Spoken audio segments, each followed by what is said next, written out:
Welcome to the Rummage Report for April 21, 2026. Today's topic is Apple appoints John Ternus CEO. Casey Liberty kicks us off today. Hey guys, did you see that Apple just announced John Ternus is going to be the new CEO? Tim Cook is stepping down in September to take on a role as executive chairman, which means he'll still be heavily involved in policymaking, especially with the Trump administration. This is pretty significant because Cook has been instrumental in pushing for U.S. manufacturing and securing tariff exemptions that help keep iPhone prices stable. With Ternus at the helm, we might see a stronger focus on American-made products, especially in tech and AI. For folks like small business owners or families trying to make ends meet, this could be a game changer. A $100 billion investment in U.S. manufacturing could help curb inflation and create high-tech jobs.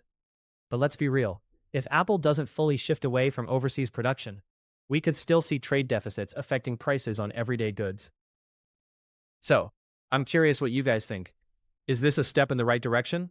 Or are we just seeing the same old story? Casey, you're spot on about Ternus potentially shifting Apple's focus toward U.S. manufacturing. However, while a $100 billion investment sounds great, we need to consider how realistic that is. Apple has a history of relying on overseas production for cost efficiency, and if they don't significantly change that model, we might still see high prices for consumers, particularly for everyday tech. Families in places like Ohio or Michigan could feel that pinch if Apple doesn't bring down costs. Plus, without concrete policy changes, we're left with speculation rather than real impact on jobs or prices. So while the leadership change is significant, we need to watch what actually unfolds. Casey, you raised a solid point about the potential for Ternus to focus on U.S. manufacturing, and I agree that could mean something for small businesses and families. But let's be clear, the reality is that Apple has a long history of prioritizing cost efficiency through overseas production.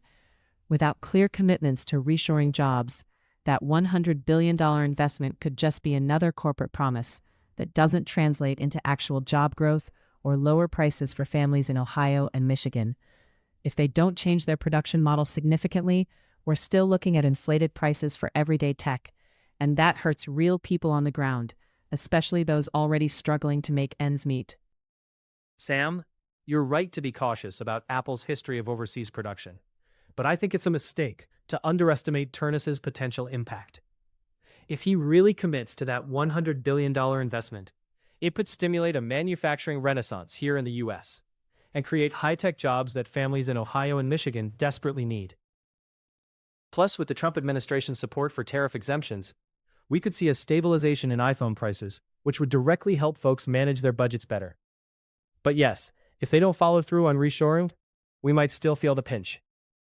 Casey, I agree that Ternus could have a meaningful impact on U.S. manufacturing, but we need to remember that Apple's commitment to reshoring has historically been more aspirational than practical.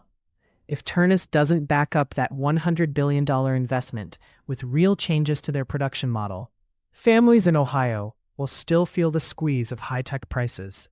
Jordan is right. Without clear commitments, we're left with empty promises. The transition is significant, but the real-world impact on jobs and prices will depend on whether Apple can actually change its playbook. For now, it's all about watching what unfolds.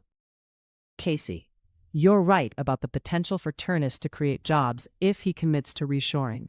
But let's be cautious about how we define commitment. Apple's $100 billion pledge sounds impressive, but it's not enough if it doesn't come with a real plan to shift away from overseas production. As we've seen historically, these announcements can often be more about optics than genuine change. If Ternus doesn't back this up with action, families in Ohio will still face high-tech prices and economic uncertainty. We need to hold Apple accountable to ensure this isn't just another corporate promise that fades into the background. The Conversation. Casey, Sam, and Jordan discussed the recent appointment of John Ternus as Apple's new CEO and the implications of his leadership on U.S. manufacturing. They generally agreed that Ternus's potential focus on American-made products could benefit small businesses and families by creating jobs and stabilizing prices. However, they disagreed on the feasibility of Apple's $100 billion investment in U.S. manufacturing. Sam and Jordan were skeptical, emphasizing Apple's historical reliance on overseas production and the need for concrete commitments to ensure that such investments would translate into real job growth and lower prices.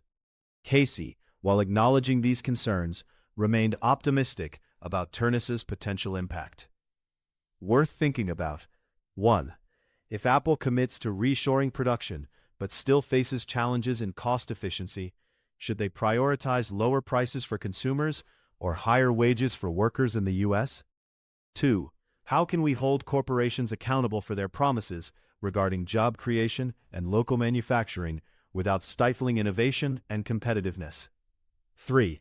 If Ternus fails to deliver on his commitments, what measures should be taken by the government or consumers to address the disconnect between corporate promises and actual outcomes? If you asked me, and remember I'm a raccoon, it sounds like we might need to keep a close eye on those shiny Apple promises before we start biting into any fruit.